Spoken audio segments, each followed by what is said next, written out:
You know how some people just buy rental properties and collect rent? They're not driving to fix pipes or manage tenants every day. The property kind of just pays them.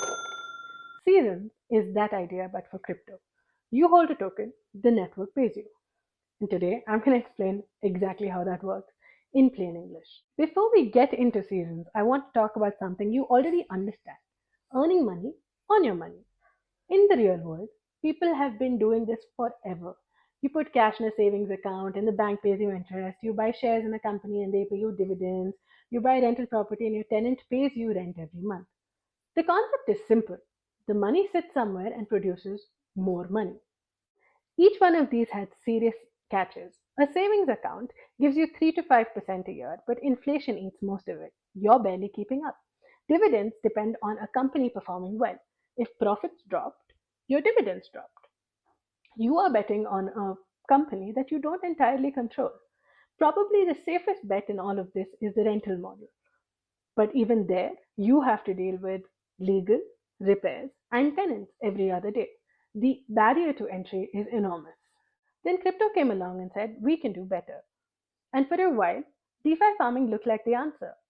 Everyone got higher returns, but that too came with its own problems. The yields were complicated to manage, they'd collapse once too many people piled in, and you basically had to check it every single day or risk losing out. Season looked at all of this and decided that there has to be a better way.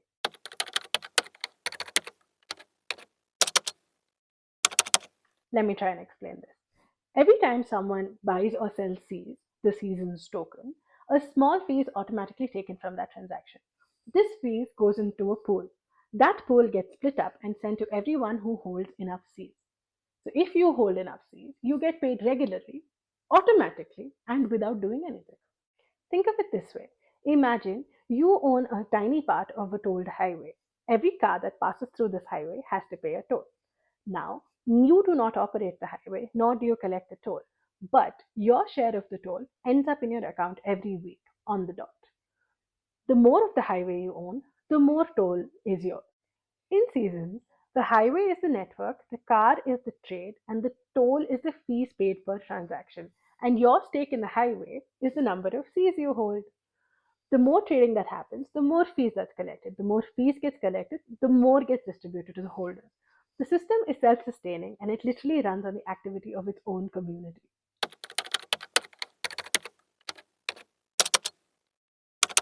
You might see the word node being thrown about here and there and think, oh my god, that sounds too complicated, like running servers, like a tech person. It's not that. In Seasons, a node is a wallet that holds enough Cs to qualify for earnings.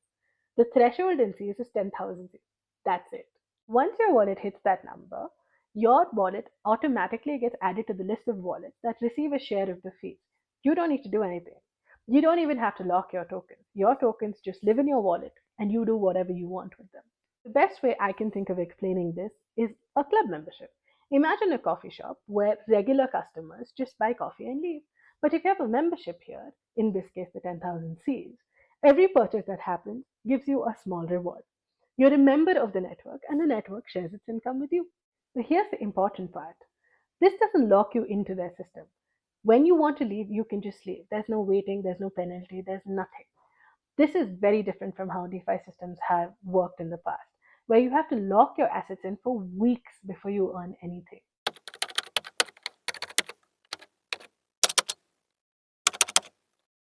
Now let's talk about what you actually use seasons for, because it's more flexible than it might seem. The first and most common use case, treat it like a high yield savings account. You hold seeds, you earn income from fees, and you just let it sit. The difference from a real savings account is that yield isn't fixed, it grows as the network grows, and you're not handing your money to the bank. You're keeping it in your own wallet. The next one I think is underrated. The fees you earn aren't paid in Cs. They're paid in a curated basket of other tokens, real assets vetted by the seasons team. So over time, just by holding, you're slowly building a diversified portfolio of crypto assets without having to research each one, decide when to buy or deploy more capital. It's like if your savings account paid you interest in the form of a mix of stock instead of cash. You wake up and you've got a little bit of this, a little bit of that, and it compounds from there. The next one's for companies and projects. If you've built a token and you're struggling to get consistent trading volume and visibility, without paying influencers or running fake marketing, you can plug into Seasons. Seasons essentially routes a stream of real organic activity towards tokens in its ecosystem. It's like getting distribution deals instead of running ads. You're not buying attention, you're getting built in demand.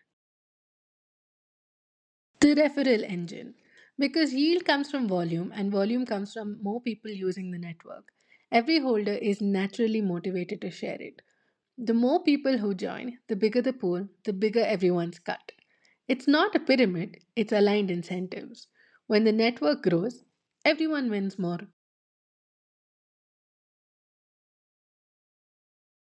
The fifth use case is the one time claim. Not ready to hold 10,000 tokens? There's still a way in.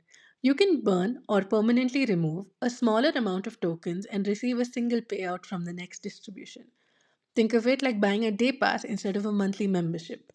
You're not in the system long term, but you get a taste of the yield, and the tokens you burn reduce the total supply, which benefits everyone else still holding. This brings us to the end of What the Hell is Seasons or WTF Part 1. Let's see how many analogies I use in Part 2, dropping soon.